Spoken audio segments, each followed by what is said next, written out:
Good morning, students. Welcome to the class. Today I continue chapter straight lines. In this class, I discuss about the equation of a line. So, especially today, I derive intercept form of the equation of a line.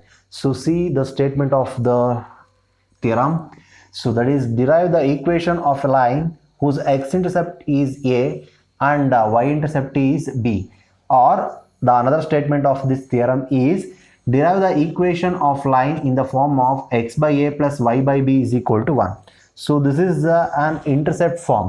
So ನೋಡಿ slope intercept ಫಾರಮೇ ಬೇರೆ, intercept ಫಾರಮೇ ಬೇರೆ. ಇದು intercept farm ಇದು. So ಇದು very important ಎಕ್ಸಾಮಿನೇಷನ್ಗೆ. So ಈ intercept farm ಹೇಗೆ ಅಂದರೆ ನೋಡಿ ಹೆಸರೇ ಹೇಳುತ್ತೆ ಇಂಟರ್ಸೆಪ್ಟ್ ಅಂತ. ಇಂಟರ್ಸೆಪ್ಟ್ ಫಾರಮ್ ಅಂದಾಗ ಎಕ್ಸ್ ಇಂಟರ್ಸೆಪ್ಟ್ ಮತ್ತು ವೈ ಇಂಟರ್ಸೆಪ್ಟ್ ಎರಡೂ ಕೊಟ್ಟಿದ್ರೆ ನಾವು ಈಕ್ವೇಷನ್ ಆಫ್ ಎ ಲೈನ್ನ ಹೇಗೆ ಬರಿತೀವಿ. ಸೊ ಆ line equation X by A plus Y by B is equal to 1 ಫಾರ್ಮೆಟ್ನಲ್ಲಿ ಬರುತ್ತೆ ಅಂತ ಪ್ರೂಫ್ ಮಾಡಬೇಕು. Here A is nothing but X intercept, B is nothing but Y intercept. So ನಾನು intercept ಬಗ್ಗೆ ಆಲ್ರೆಡಿ ನಿಮಗೆ ಹಿಂದಿನ ಕ್ಲಾಸಸ್ಸಲ್ಲಿ ನಾನು ಹೇಳಿದ್ದೆ. ಲೈನು ಎಕ್ಸ್ ಆಕ್ಸಿಸ್ನ ಎಲ್ಲಿ ಕಟ್ ಮಾಡುತ್ತೆ ಅದು ಎಕ್ಸ್ ಇಂಟರ್ಸೆಪ್ಟ್ ಆಗಿರುತ್ತೆ, ವೈ ಆಕ್ಸಿಸ್ನ ಎಲ್ಲಿ ಕಟ್ ಮಾಡುತ್ತೆ ಅದು ವೈ ಇಂಟರ್ಸೆಪ್ಟ್ ಆಗಿರುತ್ತೆ ಅಂತ. ಸೊ ಡೇಟಾದಲ್ಲಿ ಅವರೇ already X intercept is A, Y intercept is B ಅಂತ ಕೊಟ್ಟಿದ್ದಾರೆ. ಅಂದರೆ that means the line cuts the X axis at A comma 0 and y axis at 0 comma b n. So ಅದನ್ನೇ ನಾನು description ಹೇಳಿರೋದು. The line cuts the X axis at A of A comma 0 and y axis at 0 comma b of 0 comma b. So as usual P of x comma y be any point on the line. ಈ point ಬಗ್ಗೆ ಕೂಡ ನಾನು previous ಕ್ಲಾಸಸ್ಸಲ್ಲಿ ಹೇಳಿದ್ದೆ already. So ಹಾಗಾಗಿ ಡೈರೆಕ್ಟಾಗಿ ಬರೀತಿದ್ದೀನಿ. So observe ಮಾಡಿದ್ರೆ ಗೊತ್ತಾಗುತ್ತೆ. So here A P B R collinear points because these 3 points lies on A same line. ಒಂದೇ ಲೈನ್ ಮೇಲೆ 3 ಪಾಯಿಂಟ್ಸ್ ಇರೋದ್ರಿಂದ ಅದನ್ನು ನಾವು ಕೊಲಿನಿಯರ್ ಪಾಯಿಂಟ್ಸ್ ಅಂತ ಹೇಳಿ ಕರಿತೀವಿ. So A P B collinear points ಆಯಿತು. ಇದು ಒಂದು ಕಾನ್ಸೆಪ್ಟ್ ಇತ್ತು. 3 ಪಾಯಿಂಟ್ಸು ಕೊಲಿನಿಯರ್ ಆಗಿದೆ ಅಂದರೆ slope of A P is equal to slope of A B ಆಗಿರುತ್ತೆ ಅಂತ. ಇದು ಕೂಡ ನಾನು ಪ್ರೀವಿಯಸ್ ಕ್ಲಾಸಸ್ಸಲ್ಲಿ ಹೇಳಿದ್ದೆ. ಸೊ ಹಾಗಾಗಿ ಡೈರೆಕ್ಟಾಗಿ slope of A P is equal to slope of A B ಅಂತ ಬರೀತಾ ಇದೆ. So what is the slope of A P? A P slope ಅಂದರೆ y2 minus y1. So means 0 minus y divided by a minus x is equal to slope of AB. AB line slope ಬೇಕು. y2 minus y1 ಅಂದ್ರೆ 0 minus b divided by a minus 0.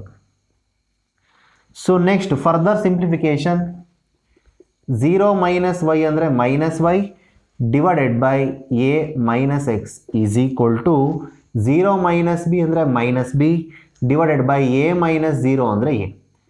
Further simplification, cross multiplication ಮಾಡೋದು. So ಎನ next ಇದನ್ನ ಈ ಕಡೆಗೆ cross multiplication. So ಅವಾಗ ಏನಾಗುತ್ತೆ, ಇದು minus A Y and this is equal to minus B into A minus X.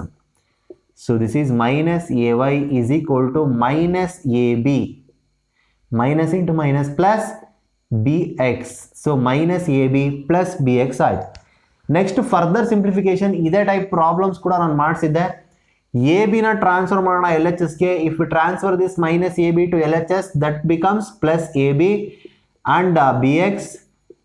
Transfer this minus A y to R H S that becomes plus A y. ಅರ್ಥ ಆಯ್ತಾ ನಾ ಹೇಳಿದ್ದು? So this can also be written as b x plus A Y is equal to A b. ನೋಡಿ ಅದನ್ನೇ ನಾನು ಈ ಫಾರ್ಮೆಟ್ನಲ್ಲೂ ಬರಿತಾ ಇದ್ದೀನಿ.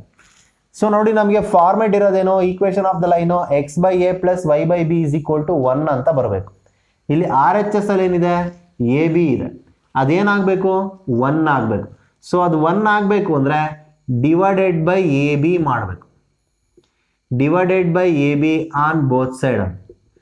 ಸೊ ಎ ಬಿ ಇಂದ ಎರಡೂ ಸೈಡು ಡಿವೈಡ್ ಮಾಡಿದ್ರೆ that gives B X divided by A B plus A Y divided by A B is equal to A B divided by A B. A B ಇಂದ entire ಈಕ್ವೇಷನ್ನ divide ಮಾಡ್ತಾ ಇದ್ದೀನಿ. Now B B gets cancel, A gets cancel, A B gets cancel. That becomes X by A plus y by b is equal to 1. So hence the result. So this is the equation of a line in intercept form. So idu intercept form, idu intercept form of equation of a line idu. So this is very important one. Okay students, next I discuss about the equation of a line in normal form. So see here, so the statement of this theorem is derive the equation of a line in normal form. Examination ಅಲ್ಲಿ ನಿಮಗೆ ಹೀಗೆ ಕೇಳ್ತಾರೆ, derive the equation of a line in normal form ಅಂತ. So another one statement ಇದೆ, ನಾನು ಅದನ್ನು ಬರ್ದಿಲ್ಲ but ಹೇಳ್ತಾ ಇದ್ದೀನಿ.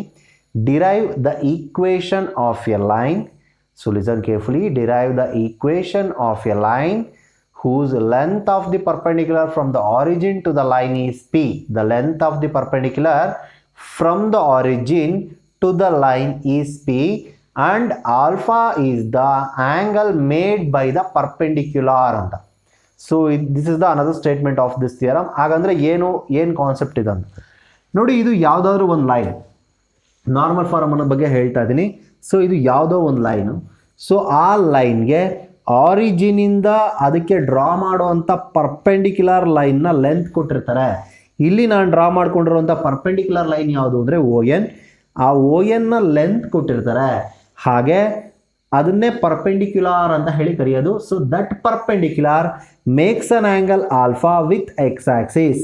ಸೊ ಇದನ್ನ ಅಲ್ಲ, ಪರ್ಪೆಂಡಿಕ್ಯುಲರು ವಿತ್ ಎಕ್ಸ್ ಆಕ್ಸಿಸ್ ಎಷ್ಟು ಆ್ಯಂಗಲ್ನ ಫಾರ್ಮೇಷನ್ ಮಾಡುತ್ತೆ, ಹಾಗೆ ಆ ಪರ್ಪೆಂಡಿಕ್ಯುಲರ್ದು ಲೆಂತ್ ಏನು ಅನ್ನೋದನ್ನ ಕೊಟ್ಟಿರ್ತಾರೆ.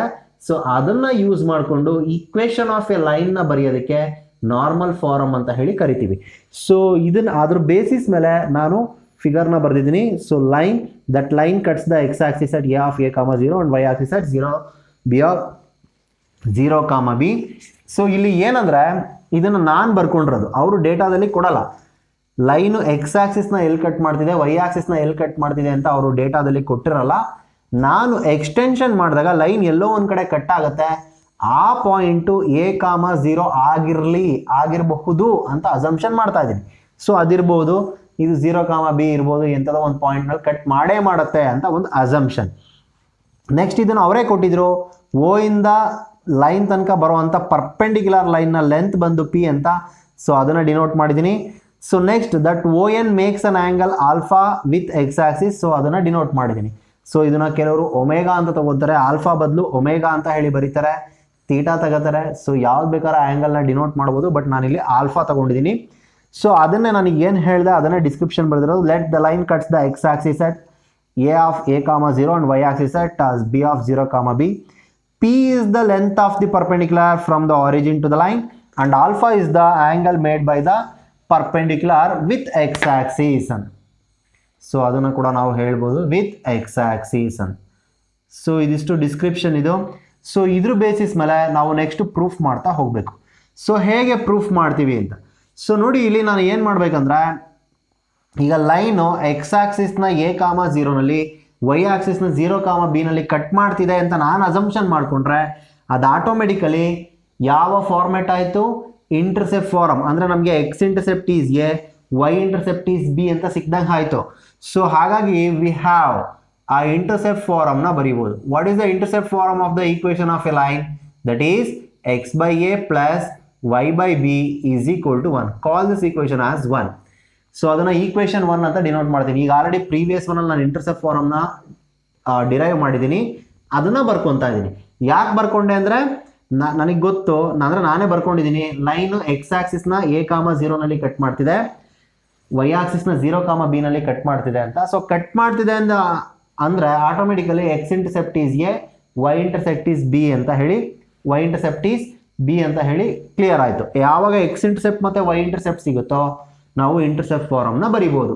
ಸೊ ಹಾಗಾಗಿ ನಾನು x/a plus y/b is equal to 1 ಅಂತ ಬರೆದೆ. ಇದು ಈ A ಮತ್ತು B ಅಂತ ಹೇಳೋದು ನಾನು ಡಿನೋಟ್ ಮಾಡಿರ್ತಕ್ಕಂಥ ಒಂದು ಟರ್ಮ್ಸ್. ನಾವೇನು ಮಾಡಬೇಕು, ಅವರು ಕೊಟ್ಟಿದಾರಲ್ಲ P ಮತ್ತು ಆಲ್ಫಾ, ಅದರಲ್ಲಿ ನಾವು ಎಕ್ಸ್ಪ್ರೆಸ್ ಮಾಡಬೇಕು. ಅಂದರೆ ಈ ಏನ ಅವ್ರು ಏನು ವ್ಯಾಲ್ಯೂಸ್ ಕೊಟ್ಟಿದ್ದಾರೆ ಆ ಒಂದು ವ್ಯಾಲ್ಯೂಸ್ ಬೇಸ್ ಆಗಿ ನಾವು ಏನ ಎಕ್ಸ್ಪ್ರೆಸ್ ಮಾಡಬೇಕು. ಏನ in terms of P and ಆಲ್ಫಾನಲ್ಲಿ ಎಕ್ಸ್ಪ್ರೆಸ್ ಮಾಡಬೇಕು. ಯಾಕೆ ಸರ್ ಎಕ್ಸ್ಪ್ರೆಸ್ ಮಾಡಬೇಕು ಅಂದರೆ, ಅವ್ರು ಕೊಟ್ಟಿರೋದ್ರಲ್ಲಿ ನಾವು ಎಕ್ಸ್ಪ್ರೆಸ್ ಮಾಡಬೇಕೇ ಹೊರತು ನಾವು ಡಿನೋಟ್ ಮಾಡಿರೋದ್ರಲ್ಲಿ ಅಲ್ಲ. ಮತ್ತು ನಾವು ಯಾಕೆ ಸರ್ ಡಿನೋಟ್ ಮಾಡಿದ್ವಿ? ನಾವು ಡಿನೋಟ್ ಮಾಡಿರೋ ರೀಸನ್ ಇಷ್ಟೇ, ಒಂದು ಫಾರ್ಮೆಟ್ ಬೇಕು ಪ್ರೂಫ್ ಮಾಡೋದಕ್ಕೆ. ಅದಕ್ಕೋಸ್ಕರ ನಾನು ಲೈನ್ನ ಎಕ್ಸ್ಟೆನ್ಷನ್ ಮಾಡ್ಕೊಂಡು ಅದೇನು ಬರುತ್ತೋ ಅದನ್ನು ಒಂದು ಅಸಂಪ್ಷನಲ್ಲಿ ಬರೆದಿದ್ದೀನಿ. ಅದನ್ನು ಬರ್ಕೊಂಡು ಅದನ್ನು ಬೇಸಾಗಿ ಇಟ್ಕೊಂಡು ಅವ್ರು ಕೊಟ್ಟಿರೋ ವ್ಯಾಲ್ಯೂಸ್ನ ನಾನು ತಗೊಂಡಿರೋ ಅಂಥ ವ್ಯಾಲ್ಯೂಸ್ನಲ್ಲಿ ರಿಪ್ಲೇಸ್ ಮಾಡಿಕೊಂಡು ಎಕ್ಸಾಕ್ಟ್ ಫಾರ್ಮ್ನಲ್ಲಿ ಬರೀಬೇಕು. So that is the proof of the theorem. So ಹೇಗೆ ಅಂತ ನೋಡಿ, ನನಗೆ ಈಗ ಎ ಬೇಕು. ಈ ಫಸ್ಟ್ ಈಕ್ವೇಷನ್ ಅಂತ ಏನು ಬರ್ಕೊಂಡಿದ್ದೀನಿ, ಇದರಲ್ಲಿ ಎ ಮತ್ತು ಬಿನ ಕಂಡಿಡ್ಕೊಂಡು ಈಕ್ವೇಷನ್ 1ಗೆ ಸಬ್ಸ್ಟಿಟ್ಯೂಟ್ ಮಾಡಬೇಕು. ಹೇಗೆ ಕಂಡುಹಿಡಿಯೋದು ನೋಡಿ, ಇದು ಅಬ್ಸರ್ವ್ ಮಾಡಿ. ಎ ಅನ್ನೋದು ಓ ಎನ ಲೆಂತ್, ಅದನ್ನು ನಾನು ಇನ್ ಟರ್ಮ್ಸ್ ಆಫ್ ಪಿ ಮತ್ತು ಆಲ್ಫಾದಲ್ಲಿ ಎಕ್ಸ್ಪ್ರೆಸ್ ಮಾಡಬೇಕು. ಸೊ ಪಿ ಅಂದರೆ ಓ ಎನ್ನ ಲೆಂತ್. ಅದನ್ನು ಅಬ್ಸರ್ವ್ ಮಾಡಿದ್ರೆ ನಿಮಗೆ ಗೊತ್ತಾಗುತ್ತೆ. ಇದನ್ನೇ ನಾವು ಟ್ರಯಾಂಗಲ್ನ ಟರ್ನ್ ಮಾಡೋಣ. ಹೀಗೆ ಟರ್ನ್ ಮಾಡ್ತೀನಿ. ಸೊ ಟರ್ನ್ ಮಾಡಿದ್ರೆ ನೋಡಿ ನಮ್ಗೆ ಹೀಗೆ ಬರುತ್ತೆ. ಇದೇ ಟ್ರಯಾಂಗಲ್ನ ಹೀಗೆ ಟರ್ನ್ ಮಾಡಿದ್ದೀನಿ. So this is N, this is O and this is A. So ನಮಗೆ ಓ ಎ ಲೆಂತ್ ಗೊತ್ತು, ಅಂದರೆ ಎ. ನೆಕ್ಸ್ಟ್ ಓ ಎನ್ನ ಲೆಂತ್ ಗೊತ್ತು, that is P. Angle formation ಆಗಿರೋದು ಎಲ್ಲಿ ಅಂದರೆ ಇಲ್ಲಿ ಆಲ್ಫಾ. ಸೊ ಅಬ್ಸರ್ವ್ ಮಾಡಬೇಕು ನೀವು ಕರೆಕ್ಟಾಗೆ. ಯಾಕೆ ಅಂದರೆ ಈಗ ಇದ್ರ ಬೇಸಿಸ್ ಮೇಲೆ ನಾನು ಒಂದು ಟ್ರಿಗ್ನೋಮೆಟ್ರಿಕ್ ಫಂಕ್ಷನ್ನ ಡಿನೋಟ್ ಮಾಡ್ತೀನಿ ಏನು ಅಂತ. ಸೊ ನೋಡಿ, from the triangle N O A ಅಂತ ತಗೋತೀನಿ. ಯೂಶಲಿ ನಿಮಗೆ ಗೊತ್ತಿರುತ್ತೆ, ಆ್ಯಂಗಲ್ ಎಲ್ಲಿ ಫಾರ್ಮೇಷನ್ ಆಗಿರುತ್ತೋ ಆ ಪಾಯಿಂಟ್ನ ನಾವು ಸೆಂಟ್ರಲ್ ಬರಿತೀವಿ. ಸೊ ಹಾಗಾಗಿ from the triangle N O A ಅದನ್ನು ನಾನು ಸೆಂಟ್ರಲ್ ಬರ್ಕೊತಾ ಇದ್ದೀನಿ. ಸೊ ಇದು ಓ ಎನ್ ಅನ್ನೋದು ಅಡ್ಜಸೆಂಟ್ ಸೈಡು, ಓ ಎ ಅನ್ನೋದು ಹೈಪೋಟಿನಿಯಸ್. ಸೊ ಅಡ್ಜಸೆಂಟು ಮತ್ತು ಹೈಪೋಟಿನಿಯಸ್ ವ್ಯಾಲ್ಯೂಸ್ ಗೊತ್ತಿದೆ ನಮಗೆ. ಅಡ್ಜಸೆಂಟ್ ವ್ಯಾಲ್ಯೂ ಪಿ ಅಂತ, ಹೈಪೋಟಿನಿಯಸ್ ವ್ಯಾಲ್ಯೂ ಎ ಅಂತ. ಸೊ ಅಡ್ಜಸೆಂಟ್ ಮತ್ತು ಹೈಪೋಟಿನಿಯಸ್ ಇರೋದನ್ನ ಕರಸ್ಪಾಂಡಿಂಗ್ ಆಗಿ ಬರುವಂಥ ಟ್ರಿಗ್ನೋಮೆಟ್ರಿಕ್ ಫಂಕ್ಷನ್ ಯಾವುದು ಅಂದರೆ that is cos theta. So ಇಲ್ಲಿ ಥೀಟಾ ಇದ್ದಿದ್ರೆ ಕಾಸ್ ಥೀಟಾ ಅಂತ ಬರಿತಿದ್ವಿ. ಇಲ್ಲಿ ಆಲ್ಫಾ ಇರೋದ್ರಿಂದ ಕಾಸ್ ಆಲ್ಫಾ ಅಂತ ಬರ್ಕೋತೀವಿ. ಅಡ್ಜಸೆಂಟು ಮತ್ತು ಹೈಪೋಟಿನಿಯಸ್ ಗೊತ್ತಿರೋದಕ್ಕೋಸ್ಕರ ನಾನು ಕಾಸ್ ಆಲ್ಫಾನ ಡಿನೋಟ್ ಮಾಡ್ತಾ ಇದ್ದೀನಿ. From the triangle N O A, cos alpha is equal to adjacent side divided by hypotenuse. That is the definition of the cosine. So adjacent side is ON. So cos alpha is equal to ON divided by OA. OA is the hypotenuse. So therefore cos alpha is equal to ON means P divided by OA means A. So cross multiplication ಮಾಡ್ಕೊಂಡ್ರೆ A cos alpha is equal to P ಅಂತ. Sorry, ನಾನು ಇಲ್ಲಿ ಕಂಡುಹಿಡಿತಿರೋದು A value. So ಹಾಗಾಗಿ A is equal to P by cos alpha ಅಂತ ಬರೀಬೋದು. ಎನ cross multiplication ಮಾಡ್ತಾ ಇದ್ದೀನಿ, ಕಾಸ್ ಆಲ್ಫಾನು ಕೂಡ ಹಾಗೆ ಕ್ರಾಸ್ ಮಲ್ಟಿಪ್ಲಿಕೇಶನ್ ಮಾಡಿಕೊಂಡ್ರೆ a is equal to cos alpha ಸಿಕ್ತು. ನೆಕ್ಸ್ಟು ಎ ವ್ಯಾಲ್ಯೂ ಕಂಡುಹಿಡಿದಿದ್ದಾಯಿತು. Next b value find out ಮಾಡಬೇಕು. So a and b find out ಮಾಡಿ ಈಕ್ವೇಷನ್ 1ಗೆ ಸಬ್ಸ್ಟಿಟ್ಯೂಟ್ ಮಾಡಬೇಕು. So to find b we have to use the triangle this one B O N ಅಂತ. ಇಲ್ಲಿ angle ಎಲ್ಲಿ formation ಆಗುತ್ತೆ ಅಂದರೆ ನೋಡಿ, ಈ ಪಾಯಿಂಟಲ್ಲಿ ಅಲ್ಲ, ಇಲ್ಲಿ ಫಾರ್ಮೇಷನ್ ಆಗುತ್ತೆ, ಅಲ್ಲಿ ನಮಗೆ ಆಲ್ಫಾ ಇರುತ್ತೆ. ಅದು ಹೇಗೆ ಹೇಳ್ತೀರಾ ಸರ್, ಅಲ್ಲಿ ಆಲ್ಫಾ ಇರುತ್ತೆ ಅಂದರೆ ನೋಡಿ, ಇದು ಟೋಟಲ್ ಆ್ಯಂಗಲ್ ಬಂದು 90 ಡಿಗ್ರಿ. ಅಬ್ಸರ್ವ್ ಮಾಡಿ ಕೇರ್ಫುಲ್ಲಾಗಿ, ದಿಸ್ ಈಸ್ 90 ಡಿಗ್ರಿ. ಇದೆಷ್ಟಿರುತ್ತೆ ಸರ್ ಅಂದರೆ ಇದು 90 ಅಂದರೆ 90ನಲ್ಲಿ ಆಲ್ಫಾ ಹೊರಟೋದ್ರೆ 90 ಮೈನಸ್ ಆಲ್ಫಾ. ಸೊ ಅದು ಆ ಆ್ಯಂಗಲ್. ಈ ಆ್ಯಂಗಲ್ ಎಷ್ಟಿರುತ್ತೆ? So that is also 90. ಅದು 90 ಡಿಗ್ರಿ ಇರುತ್ತೆ. ಯಾಕೆ ಅಂದರೆ O N is perpendicular to the line. So ಹಾಗಾಗಿ this one is 90 degree. So we are all know about the triangle. The sum of interior angle of the triangle is equal to 180 degree. So here the interior angle of this ನೋಡಿ, if we don't know the angle at b, ಅದನ್ನು ನಾನು X ಅಂತ denote ಮಾಡೋಣ. ನನಗೆ ಗೊತ್ತಿರೋದು 90 minus alpha, ಇದು 90 ಅಷ್ಟು ಮಾತ್ರ ಗೊತ್ತಿದೆ. ನಾನು ಯಾಕೆ ಇಲ್ಲಿ ಆಲ್ಫಾನೇ ಬರುತ್ತೆ ಅನ್ನೋದಕ್ಕೆ ಕಾನ್ಸೆಪ್ಟ್ ಹೇಳ್ತಾ ಇದ್ದೀನಿ. ಸೊ ನಮಗೆ ಟೋಟಲ್ ಇಂಟೀರಿಯರ್ ಆ್ಯಂಗಲ್ 180 ಡಿಗ್ರಿ ಅಂತ ಗೊತ್ತು. ಹಾಗಾಗಿ 90 minus alpha plus 90 plus X is equal to 180 ಅಂತ ಬರೆಯೋಣ. ನಾನಿವಾಗ ಇದನ್ನು ಕಂಡುಹಿಡಿತಾ ಇದ್ದೀನಿ, ಇದೇನು ಆ್ಯಂಗಲ್ ಬರುತ್ತೆ ಅಂತ ಹೇಳಿ ಕಂಡುಹಿಡಿತಾ ಇದ್ದೀನಿ. ಅದಕ್ಕೆ 90 minus alpha plus 90 plus X is equal to 180 degree. So ನಿಮಗೆ ಗೊತ್ತು 90 ಪ್ಲಸ್ 90 ಅಂದರೆ 180 minus alpha plus x is equal to 180. So ಎಕ್ಸ್ನ ಹಾಗೆ ಉಳಿಸ್ಕೊಳ್ಳಿ. 180 ಮೈನಸ್ 180 ಪ್ಲಸ್ ಆಲ್ಫಾ ಆಯಿತು. 180ನ ಆರ್ ಎಚ್ ಎಸ್ಗೆ ಟ್ರಾನ್ಸ್ಫರ್ ಮಾಡಿದ್ರೆ ಮೈನಸ್ 90 ಪ್ಲಸ್ ಮೈನಸ್ ಆಲ್ಫಾನ ಟ್ರಾನ್ಸ್ಫರ್ ಮಾಡಿದ್ರೆ plus alpha. 180 gets cancel. X is equal to alpha. So ಹಾಗಾಗಿ ಪಾಯಿಂಟ್ ಬಿ ನಲ್ಲಿ ಎಷ್ಟು ಆ್ಯಂಗಲ್ ಫಾರ್ಮೇಷನ್ ಆಗುತ್ತೆ ಅಂದರೆ ಆಲ್ಫಾ ಅಷ್ಟು ಆ್ಯಂಗಲ್ ಫಾರ್ಮೇಷನ್ ಆಗಿರುತ್ತೆ. ನಮಗೆ ಯಾಕದು ಬೇಕು ಆ ಆ್ಯಂಗಲ್ ಅಂದರೆ ಇಲ್ಲಿ ನಾನು ಟ್ರಯಾಂಗಲ್ನ ಡಿನೋಟ್ ಮಾಡೋದಕ್ಕೆ. ನೋಡಿ ಇದು ಟ್ರಯಾಂಗಲ್ನ ನಾನು ಅದೇ ಟ್ರಯಾಂಗಲ್ನೇ ಈ ಫಾರ್ಮೆಟಲ್ಲಿ ಬರೀತೀನಿ. So this is O and this one is N and this one is B. Angle formation ಆಗಿರೋದು ಇಲ್ಲಿ ಬಿನಲ್ಲಿ. ಸೊ ಇಲ್ಲಿ ಗೊತ್ತಿರೋವಂಥ ವ್ಯಾಲ್ಯೂಸ್ ಯಾವುದು ಅಂದರೆ O B. So that is O B value is b. O N ಗೊತ್ತು, that is P N. So ನೋಡಿ ಈ ಟ್ರಯಾಂಗಲ್ನಲ್ಲಿ ಎನ್ ಬಿ ಒ ಟ್ರಯಾಂಗಲ್ನಲ್ಲಿ from the triangle N B O ಆ ಟ್ರಯಾಂಗಲ್ನಲ್ಲಿ O N is the opposite side. ಆ ಆ್ಯಂಗಲ್ಗೆ ಯಾವ್ದು opposite ಇರುತ್ತೋ ಅದನ್ನು ನಾವು ಆಪೋಸಿಟ್ ಸೈಡ್ ಅಂತ ಕರಿತೀವಿ. ಆಪೋಸಿಟ್ ಸೈಡ್ ಗೊತ್ತು, ಹೈಪೋಟಿನಿಯಸ್ ಗೊತ್ತು. ಆಪೋಸಿಟ್ ಮತ್ತು ಹೈಪೋಟಿನಿಯಸ್ ಎರಡಕ್ಕೂ ರಿಲೇಟೆಡ್ ಆಗಿರ್ತಕ್ಕಂಥ ಟ್ರಿಗ್ನಾಮೆಟ್ರಿಕ್ ಫಂಕ್ಷನ್ ಯಾವುದು ಅಂದರೆ ದಟ್ ಈಸ್ ಸೈನ್ ಥೀಟಾ.